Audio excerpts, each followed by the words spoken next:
স্থানীয় যে ব্রিজের নিচে সাধারণ মানুষরা থাকে, গরিব মানুষরা, তাদের থাকার জায়গা ছিল না।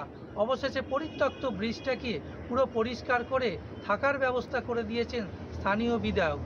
কলকাতা টিভি আমার শহরের খবরের জেরে এই পরিত্যক্ত ব্রিজে বসবাস এবং উপযোগী করে তুলে দেওয়া হয়েছে।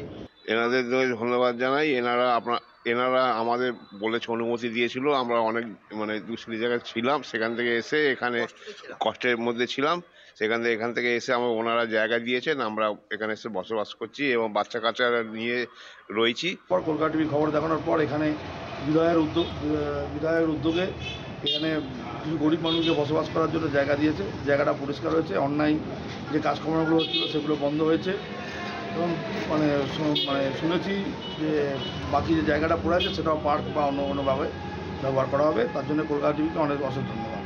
ধন্যবাদ জানাচ্ছে আমার শহর কলকাতা টিভি খবরকে, ধন্যবাদ জানাচ্ছে সাংবাদিককে যে আমরা এই প্রথম এই পরিত্যক্ত ব্রিজের কথা তুলে ধরি এবং তুলে ধরার পর পুরো জঙ্গল পরিষ্কার করে এখানে বসবাসের ব্যবস্থা করে দেওয়া হয়েছে গরিব মানুষদের জন্য।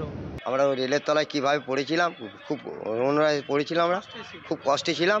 তার জন্য উনি আমাদেরকে রানা চ্যাটার্জি আমাদেরকে ব্যবস্থা করে দিয়েছে। এই ভাঙা জঙ্গলের মধ্যে গাছপাত কেটে জঙ্গল পরিষ্কার করে, হ্যাঁ পরিবেশ হয়েছে। আমি অত্যন্ত খুশি। এলাকাবাসীর মানুষ যেভাবে আমাকে খুশি হয়ে তাদের আনন্দ সংবাদ আমাকে পৌঁছে দিয়েছে, তাতে এলাকার মানুষ খুশি হলেই আমি খুশি। কারণ এটাই আমাদের আদর্শ। মাননীয় মুখ্যমন্ত্রী সবসময় বলেছেন মানুষের পাশে দাঁড়াতে তাদের প্রয়োজনে। তাদের দাবি এখানে জলের ব্যবস্থা এবং বিদ্যুতের ব্যবস্থা হয়ে গেলে যারা লেখাপড়া করে এই জায়গায় তাদের অনেকটাই সুবিধা হবে। হাওড়া থেকে আমার শহর, জগন্নাথ সামন্ত, কলকাতা টিভি।